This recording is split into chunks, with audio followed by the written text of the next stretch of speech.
अस्सलाम वालेकुम दोस्तों, मां यहाँ काज़म हुसैन गुलाटो।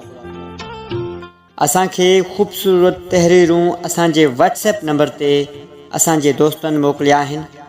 अचो त उहे शामिल कयूं। हीअ तहरीर असांखे मिलियो आहे बलूचिस्तान खां वहीद वफ़ाई जी।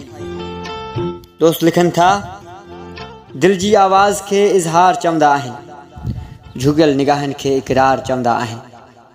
सिर्फ़ हासिल करण जो नालो मोहब्बत नाहे, अयाज़ कंहिंजे यादनि में जीअण खे बि प्यार चवंदा आहिनि। AM इंटरनेशनल कंपनी सऊदी अरब खां सिराज अहमद गुलाटो लिखनि था, मिलियासीं जे मुर्गी कहिड़ो ॾोह थी पियो, पिया नैण पलटी कहिड़ो ॾोह थी पियो। दुनिया ते यार पथरनि खे पई पूॼे, असांजे इंसान खे पूॼियो त कहिड़ो ॾोह थी पियो। ॻोठ साहिब ख़ान लेगारी तलहार शहर खां हुसैन लेगारी लिखनि था, न सम्झी सघियासीं वॾा वेर पंहिंजा, थिया केरु दुश्मन बणिया केरु पंहिंजा। असांजी चमन जूं बहारूं लुटियूं, खयासीं जे पेरा मिलिया पेर पंहिंजा। उबावड़ो शहर खां अब्दुल वहाब शेख लिखनि था, असां जूं उमेदूं वयूं ख़ाक बणिजी, असां जूं उमेदूं वयूं ख़ाक बणिजी, असां दिलबरी में धिका ख़ूब खाधा।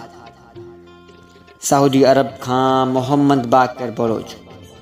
दोस्त लिखनि था, कंहिं पुछो तूं हुनखे एॾो यादि छो कंदो आहीं, हू त तोखे यादि नाहे कंदो। दिलि तड़पी चयो, रिश्ता निभाइण लाइ हूंदा आहिनि, मुक़ाबला करण लाइ न।